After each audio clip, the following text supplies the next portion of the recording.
이사야 46장과 47장 말씀 함께 나누겠습니다. 46장은 구원에 대하여, 47장은 심판에 대하여 말씀하시는데 46장에서도 이 심판에 대한 경고를 함께 하고 있습니다. 46장 1절에 보시면 벨은 엎드려졌고 느보는 구부러졌도다 했습니다. 벨은 바알을 얘기하고 느보는 그 바알의 아들 얘기합니다. 그러니까 우상이죠.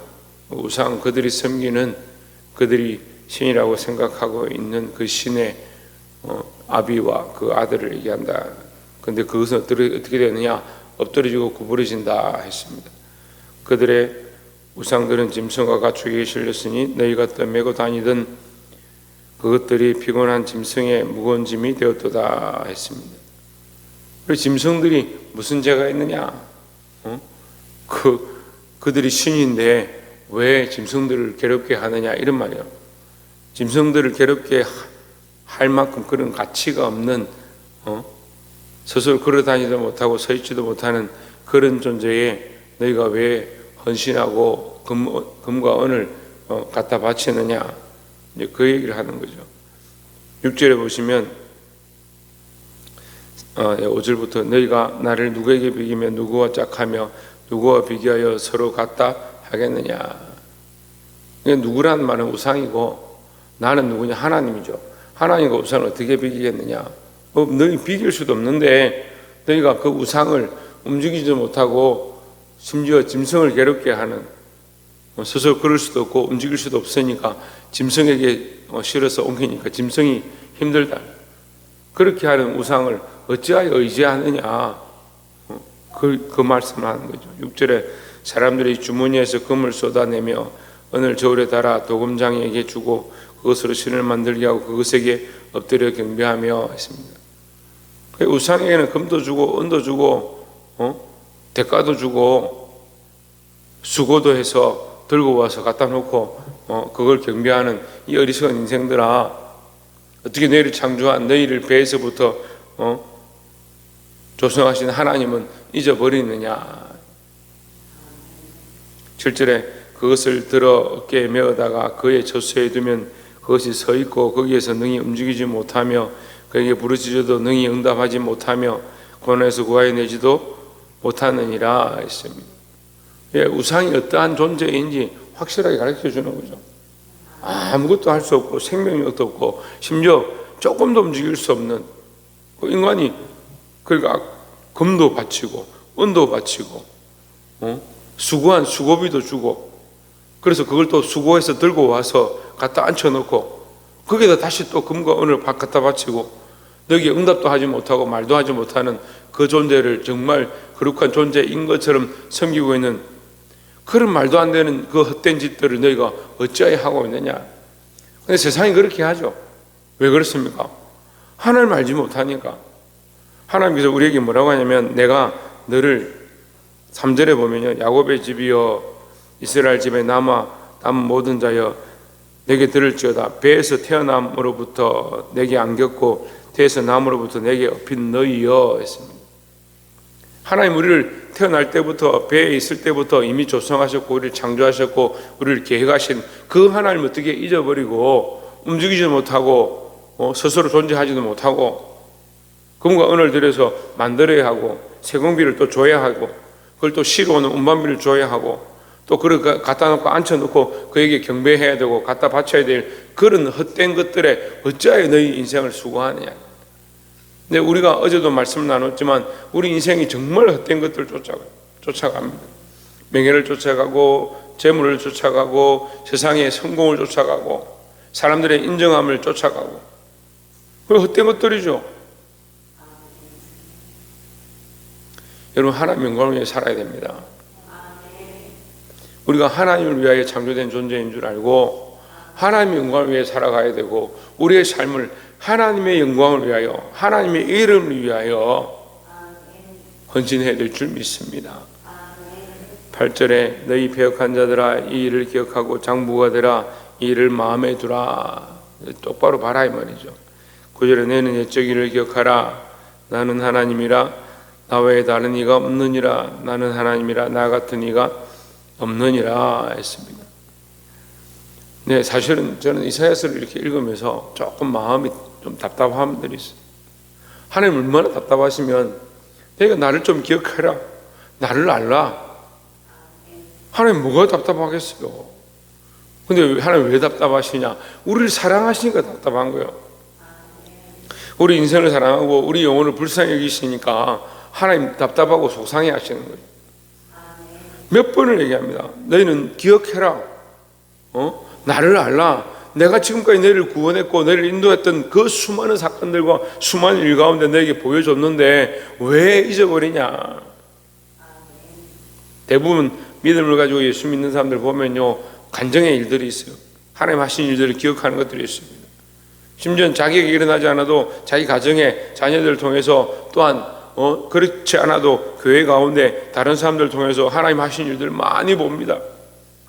그런데 어떻게 합니까? 현실이 닥치면 현실만 쳐다보고 하나님 바라보지 않는 거죠. 그럼 믿음이 없는 일들을 계속하는 겁니다. 살아계신 하나님을 기억하라. 이 9절에 너희는 옛적 일을 기억하라. 나는 하나님이라. 너희 안에 일어났던 일들을 기억하라. 나 외에 다른 이가 없느니라. 나는 하나님이라. 나 같은 이가 없느니라. 좀 잊어버리지 말라 이 말이죠. 10절에 내가 시초부터 종말을 알리며 아직 이루지 아니한 일을 옛적부터 보이고 이르기를 나의 뜻이 설 것이니 내가 나의 모든 기뻐하는 것을 이루리라 하였노라 했습니다. 하나님 말씀은 반드시 이루어지고 그 약속은 완성된다라는 거죠. 그 인생이 이걸 잊어버리면 안 돼요. 근데 아무것도 아닌 것들에 엎드리고 미래를 점치고 우리의 앞길을 알려주면 뭐예요? 그들이 이루어주는 것이 아닌데, 하나님 우리를 인도하시고 우리를 보호하시고 우리를 구원하시는, 미래를 잠깐 본다고 한들 그 미래가 우리를 구원하지는 않습니다. 그 보여주는 그 미래가 어떻게 하면 돈을 봅니다, 어떻게 하면 장가를 갑니다, 어떻게 하면 뭐가 당첨됩니다, 그렇게 한다고 한들 그것이 우리를 구원하지는 못하는 거예요. 우리의 영혼을 살리고 우리 영혼을 구원하시는 하나님을 만나야 되는 거예요. 그 하나님 앞에 소망을 두고 승리하시기를 주의 이름으로 축원합니다. 마지막으로 47절에 처녀딸 바벨론이여, 47장 1절에 47장 1절에 처녀딸 바벨론이여 내려와서 티끌에 앉으라. 딸 갈대하여 보좌가 없어졌으니 땅에 앉으라. 내가 다시는 곱고 아름답다 일컬음을 받지 못할 것임이라 했습니다. 우리가 처녀라고 이렇게 얘기를 하니까, 딸이라 이렇게 얘기하니까 헷갈릴 수 있는데, 그 바벨론이다 얘기를 분명히 하고 그의 보좌다 이렇게 합니다. 그 바벨론이다, 보좌다. 보좌는 왕이죠. 왕이 앉는 자리죠. 바벨론이 왜 왕이냐? 세상을 통치하고 다스렸던 나라다. 그래서 이것은 계시록에도 똑같이 기록하고 있습니다. 이게 엄란한 여인이다, 엄녀다니까. 엄녀. 바벨론이 엄녀다. 왜 엄녀냐? 세상 나라들을 다 미혹했다. 어떻게 미혹했느냐?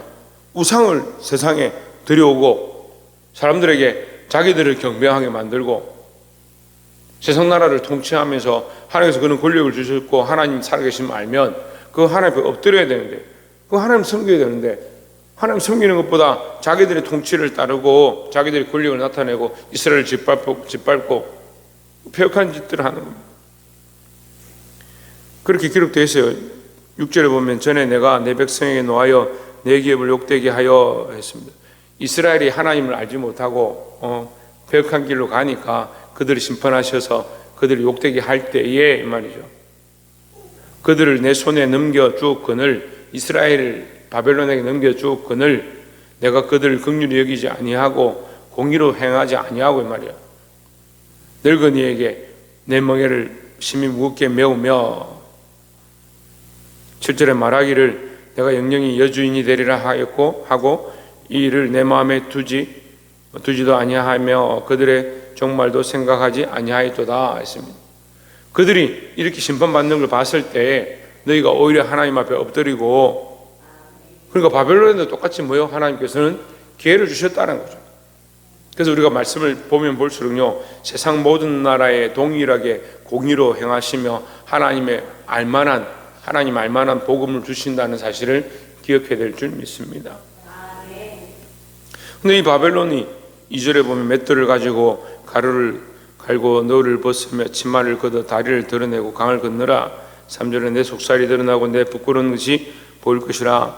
내가 보복하되 사람을 아끼지 아니하리라 했습니다. 너의 부끄러움이 나타나는 게 뭐다? 보복이다. 너의 수치가 드러나는 것이 보복이다. 다시 말해서 너를 감싸고 너를 구원하고 너를 은혜의 길로 이끌려고 했는데, 너를 나라 가운데 큰 나라로 세우려고 했는데 네가 하나님을 기억하지 아니하고 벨을 섬기고 너보를 섬기고 바알을 섬기고 우상을 섬기고 그 우상을 오히려 세상에 전파했다. 그 얘기를 하는 거죠. 그래서요, 우리가 세상 나라를 따라갈 게 없어요. 우상을 따라갈 필요도 없을 뿐더러 세상 나라를 따라갈 필요도 없고 세상의 논리와 이런들 쫓아갈 필요가 없습니다. 여러분, 이런 세상 가운데서 우리는 하나님을 바라볼 수 있어야 되는 거예요. 참 어렵죠. 현실은 눈앞에 있고 직장도 내 앞에 있고 월급 봉투도 있고 직장 상사도 있고 출세할 길들도 내 앞에 있지만 우리는 그것을 바라보지 않냐고 하나님을 바라봐야 되니까 이게 힘든 거예요. 바벨론이 왜 없느냐, 그걸 헷갈리게 하는 거예요. 하나님 섬기는 것보다 다른 것을 더 섬기게 하는 거예요. 8절에 그러므로 사치하고 평안히 지내면 마음에 이르기를 나뿐이라 나 외에 다른 이가 없도다. 나는 갑으로 지내지도 아니하며 자녀를 잃어버린 일도 모르리라 하는 자여 너는 이제 들을지어다 했습니다. 자, 이게 무슨 말이냐면요, 사치하고 평안히 지내고 마음에 이르기를 나뿐이라 나 외에 다른 이가 없도다. 이것이 우리 인간들의 마음이다 이 말이에요. 인간들의 생각은요, 나뿐이다, 나만 잘 되면 되고 평안하다, 문제가 없구나, 살만하다, 그렇게 자꾸 착각한다는 거예요. 근데 인생은 누구를 알아야 되냐? 창조자를 알아야 되고요, 배에서부터 우리를 조성하신, 태에서부터 우리를 만드신 그 하나님을 기억해야 되는 거예요. 그걸 잊어버리면 이 바벨론과 똑같다는 거예요. 우리가 세상에 있습니다. 여러분, 이 세상에 속해 있습니다. 세상에 살고 있습니다. 세상을 걸어가고 있습니다. 이 바벨론을 떠날 수는 없습니다. 여기서 우리가 하나님 부르실 때까지, 다시 본향으로 부르실 때까지, 예루살렘을 부르실 때까지, 천국에 들어갈 때까지, 새 예루살렘이 임할 때까지 우리는 살 수밖에 없죠. 이 땅에 태어났으니까. 그런데 우리는 뭘 기억해야 되느냐? 우리의 원래 뿌리는 하나님께 있고 우리의 본향은 하나님 나라에 있고 이 땅에 있지만 이 땅에 속한 자가 아님을, 우리의 뿌리가 여기가 아님을, 우리를 만드시고 창조하신 이는 여호와 하나님이시라는 사실을 잊어버리면 안 될 줄 믿습니다. 사랑하는 성도 여러분, 이것을 기억하고 우리가 그리스도로 말미암아 구원받았다는 사실을 늘 잊어버리지 말고, 하나님 우리를 구원하시려 이 거룩한 일을 행하시고 하나님 우리를 창조하신 분임을 잊어버리지 말고 오늘 하루도 승리하는 저와 여러분 되시기를 주의 이름으로 축원합니다. 기도하겠습니다.